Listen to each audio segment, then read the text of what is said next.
So our next project is to clear out this area of the fallen trees.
The land we bought is pretty much all covered with trees. We have a few logging trails, so we can put a truck on it. After we cleared it. After we cleared it. But there isn't really that much space. Even to turn it around, we do it at the kind of V section of the logging trail. But now we have tractor on site as well. So that is even less space to turn things around. Yeah, so, we have to do like this tractor shuffle, don't we, each day, where we move the truck in one way, pull the tractor out of the way, move the truck back round, then pull the tractor around. Yeah. And like we're then stuck with the tractor and truck that way round on the road, so we can't get the truck back past the tractor or vice versa. Yeah. So it's all a little bit tight up here. Yeah.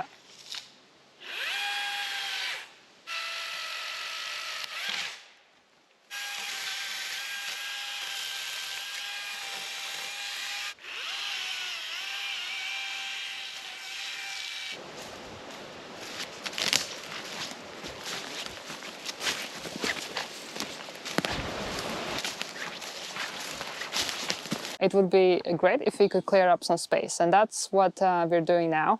And we found this area that already has down trees, and we thought we would clear it up. Yeah, so the area that we're in on the land is where a lot of the spruce is, and the spruce forest here isn't that healthy. It's too dense, really, and has a lot of down trees, but also a lot of dead standing trees, which pose quite a hazard anyway.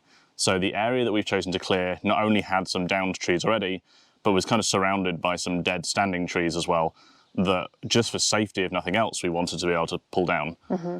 It's also, although we don't have a finalized house site yet, we think this area is going to fall within the area that we will clear for the house. So clearing this area won't remove some forest that later we wish we hadn't. It's within that safe zone. Plus it was dead trees anyway, so it's not really a forest. So that space will allow us to have a little bit more space to maneuver the truck and the tractor, and also potentially we're looking into whether a shipping container might work for us. Yeah, we really have no like secure, dry on-site storage here at the moment. So we're having to take like all of our tools and equipment and everything else back and forth in the truck with us.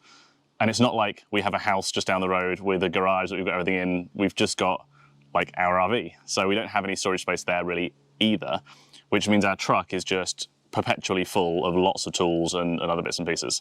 So the thinking is if we got a shipping container, not a 40-foot one, just a 20-foot shipping container on site here, that would give us some kind of secure dry storage that we could keep those tools and things in. It would also be large enough to put the tractor in. So at the moment we are securing the tractor as best we can. We are kind of locking it to a tree. We're taking a couple of other precautions as well to make sure someone can't drive off with it. But we would feel a lot happier if we were able to actually put the tractor inside a locked storage container, shipping container, where no one could see it. It was secure, it was out of the elements, and just all around a little bit safer and better protected. Especially because it's going to be a while before we can be on the land every single day. Yeah. So what we need for that is kind of a flat area where we can get a shipping container. There's still the logistical question of how do we get a shipping container up a road we can barely get a truck up. Yeah. We've spoken to the contractor who is going to be helping us with the driveway. He's going to be using a giant excavator to kind of build that driveway for us. and he'll be able to move, like basically skid that 20-foot container up here. So one of the things we're working on at the moment is trying to find a 20-foot container. We don't need it to be brand new. We don't need it to be like mint condition. We're not turning this into a house or something. Yeah. We're not planning to stack them. We just need something watertight and windproof that's got a good lock on it that we can secure and keep things safe. Yeah.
Three o'clock.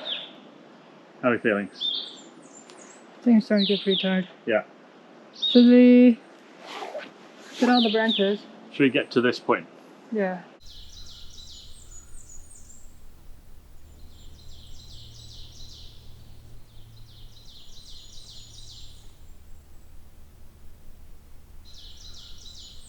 Okay, so this is after 2 days of work. And I think we made quite a lot of progress. There's still work to do in the back, that very big tree. But so far so good.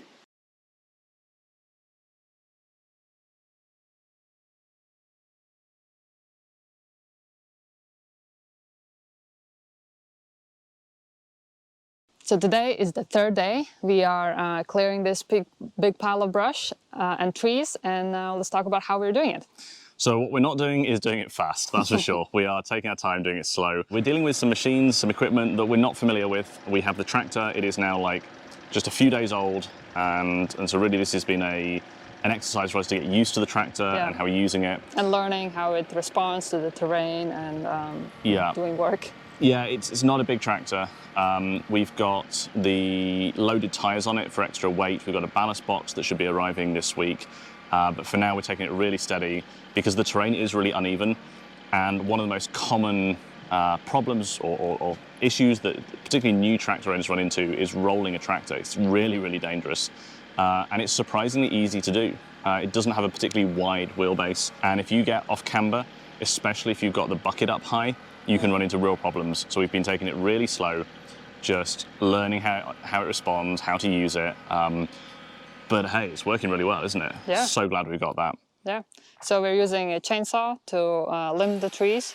We are stacking kind of any brush in piles so that we can rent a chipper and just chip it all. And when we say chipper, we're not talking like a Home Depot, like backyard chipper. We're talking about a tow behind the truck. We'll accept kind of up to 12-inch diameter logs, basically, and we can just feed pretty much anything here into that. Yeah. Because a lot of these logs or these trees were downed trees, there's a handful that we felt the wood was still pretty good in that we're going to consider for milling, but the vast majority are rotten, partially rotten at least, or too small or crooked or something else. And we're going to have more than enough trees that are good to deal with later. So for now, even a lot of these logs, as well as all the slash that we've taken down from the limbing and everything else, all of that will just feed into the chipper to give ourselves just a load of wood chips. Yeah, and you're feeling a little bit more comfortable with the chainsaw, right? A little bit. So chainsaw is brand new to us. We picked up this chainsaw just a few weeks ago, and we've done as much research as we could on how to use it safely and how to use it effectively. But there's only so much you can like read and watch online. So I attended a training course. It's called the Game of Logging. It is an internationally accredited chainsaw training course, like a safety and productivity training course. And they've been teaching this course for many, many years to everyone from just homeowners to volunteers, to forestry service members, all the way through to professional loggers who've been doing it for decades. And the goal of the course is really how to safely and efficiently use a chainsaw for everything from felling trees to bucking and limbing and everything else. So last week I did 2 days of chainsaw training with that. Really, really good course. It was really nice to be able to use a chainsaw around an instructor who I trust, who is a professional, who can really sort of help you identify areas that you can improve in, which I obviously had a lot because I've never used a gas chainsaw before, which is what we were using on the course there, and had only used my chainsaw a couple of times. Yeah. So the course was really good. If you are interested in learning more about the Game of Logging chainsaw training course, check out the blog post on our website, adventurousway.com/blog/gameoflogging. And we've sort of put some more details in there about how you can find courses near you to sign up for. One of the things I really liked about that course is it wasn't just you turn up and you learn stuff and you go. They have this notion of the game. And at first I was a bit like, wait a minute, like playing with a chainsaw? This doesn't sound like a good idea. But really the game is meant to kind of represent the competitive angle to it. Even if that competition is against yourself. In other words, how you can improve over time. So for me, one of the things I enjoyed most was it gave you a way to evaluate each time you fell a tree. How did it go? Did it go according to plan? Was your plan right, or did you fail to execute on the plan? To basically score how that entire kind of process went. So then you can identify those areas where you need to improve, where you can do better, and it kind of gives you this ability to constantly get better and better and safer and faster and more efficient. Which I really like, because let's be honest, we got a lot of trees to practice on. So yeah, for me, that was the big thing. But like you say, it gave me a lot of confidence to start working with the chainsaw here. Definitely identified a number of areas where we can be safer, more efficient.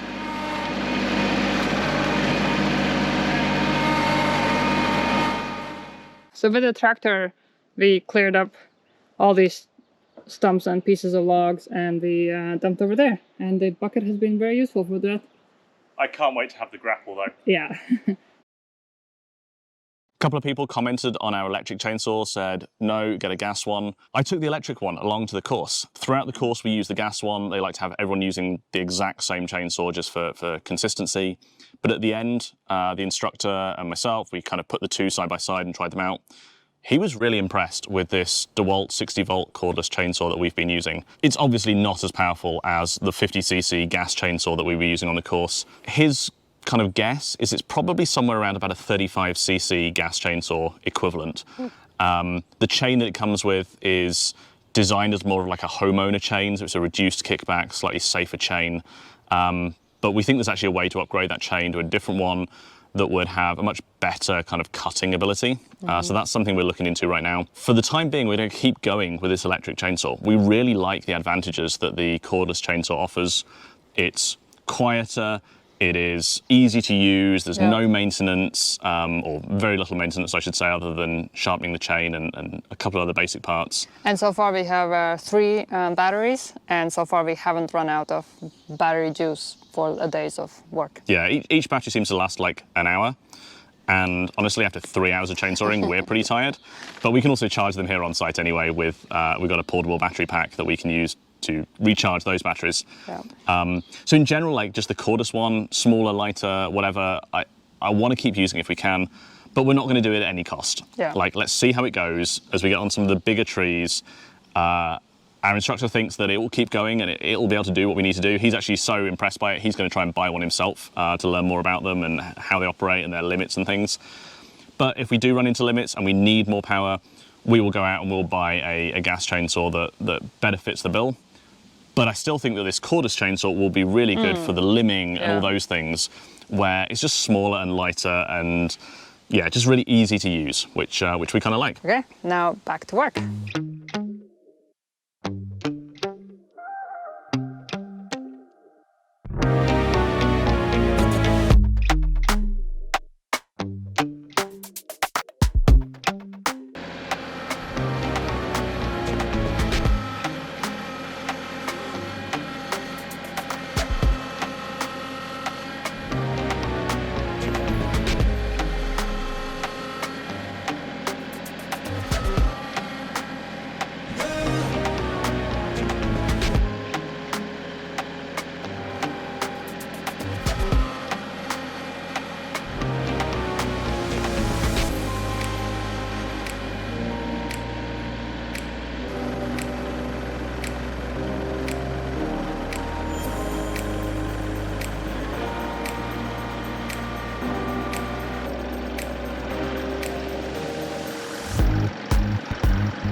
Today we started around 8:30 and by lunchtime we have made quite a lot of progress. And today is actually the first time we run out of the 3 batteries that we have, but we are charging them as we're using them, so we actually can still continue going forward. So we have, so far in the morning, we've used up 4 batteries worth of power. And each battery has lasted us about an hour. So I'm glad we have figured out how to charge them. And now after lunch, I was just kind of finishing it up. And mosquitoes are vicious today. 2 of them already got me on my face.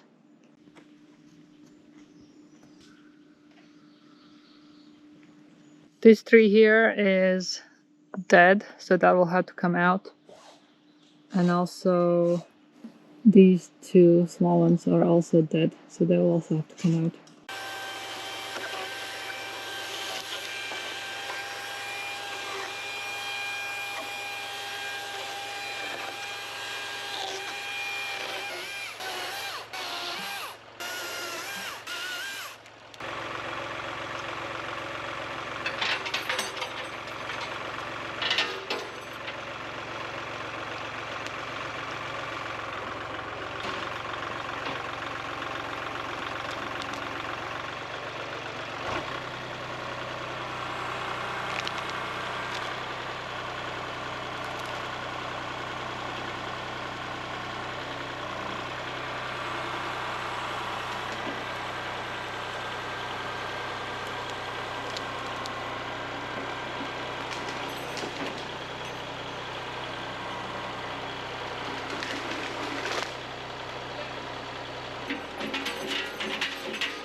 And we are done for today. We cleared out the whole area that we were planning to, from the dead trees and the dead leaning trees. Yeah, this was 4 days of work, and I think by the 4th day, actually today was very, very productive. Yeah. And I guess we got a kind of hang of it. Look, some squirrels. Wondering what we've just done to all their trees. So yeah, let's talk about kind of the equipment and tools that we used and what helped us. Yeah, so we've been learning a lot of the gear that we've been using. So we've obviously got the tractor. We picked this up last week. This is the Kubota L3910. We have been using the bucket mainly on the front. We asked them to weld 3 hooks on the front of the bucket. And the reason for that was to give us 3 places to attach a logging chain to, in addition to the twisted clevis hook that we've got at the back as well, that we can also attach a chain to, so we can attach it front or rear. And the tractor, combined with the couple of logging chains, one's a grab chain that you can kind of wrap around and it'll cinch tight, and then just another sort of logging chain as well. Those 2 chains combined, we've been then using to drag logs out. We've been able to actually get them high enough on a few trees to pull dead trees down. There's a couple of taller trees that we've been holding off on doing that with, because we want to get some rope, something longer, so we can get the tractor further away than where the tree will land. But most of the ones we've been clearing so far have been on the ground or close to on the ground. And so just pulling them out with the tractor has been fantastic. We've been able to then kind of raise the logs off the ground to kind of cut them down into more manageable pieces. We started off doing kind of like 8 or 12 foot long logs, but honestly, most of this stuff is dead. It's rotten. It's not stuff that we're going to send for milling. So mainly today, we've been cutting them into smaller pieces that fit in the bucket, and that we can just like maneuver by hand, because we're just going to chip this stuff. The chainsaw's been working great. I think, did we get through like 5, 6 batteries today? This is the 6th battery now. The 6th battery. So we got 3 batteries, but we've also got the ability to charge them in the field, like in the forest, so to speak, using our 12-volt battery pack and also a small inverter that we carry as well. That's been working really, really well, actually. So like you say, we've got through, well, on the 6th battery today. Chainsaw's been great. It desperately needs sharpening. I did make a bit of a faux pas yesterday, and I accidentally hit one of the chains, which has really damaged a couple of the teeth. We've got a few parts coming for our chainsaw grinder, the electric chainsaw grinder, tomorrow. So we're just kind of limping along with what I can hand file out for now. And then I will put on the electric grinder at the weekend, hopefully, to get it all back in good condition. But yeah, we've just been, like you say, today is the 4th day, and we've been moving so much faster. We've been learning a lot of the things the last few days, and now it's just looking so good. We've made so much more progress. I think we're less tired today than we have been comparatively on the other days. Yeah. Like the first day, we only did like 2 hours or something, and we were just dead at the end. And then like second and third was like 4 hours. It was like 4 hours, yeah. And now it's been 6 hours. It does help the weather is really good today. Yes. It must be around 70. It's cloudy. Yeah. Humidity's a bit lower after the storms cleared through yesterday. Yeah. So yeah, we've just been making really good progress. Really, really happy with this. And I think now the next step is we are looking to rent a big chipper. We're probably going to get a 9-inch chipper. It won't be big enough for all of the big logs that we've got, but it'll get 90% of this through. Yeah, really happy with the progress. Yeah, so, I mean, the reason in the first place there were so many trees falling here, because as soon as one tree falls, the trees around it are more susceptible to falling, because there's the crowns don't kind of hold the trees together as well. So that when the wind comes through, there's like that exposed line of trees. Yeah, so we're probably going to see more fallen trees here, but we have tried to take out kind of dead trees and leaning trees. But I mean, eventually this area is going to come out anyways, because that's where this is on the edge of the house site. So we don't know exactly where everything's going to go on the house site yet, but we are getting closer with the architects on having like kind of an area where everything's going to be in, and within that area we'll be clearing everything. So it's and this is within that area. Yeah, it's either going to be a house site or a garden or something barn like or something. Yeah. Okay, I think we can pack up and be done for the day. I think so. Good day's work. So thanks for joining us in this adventure, and we'll see you in the next video.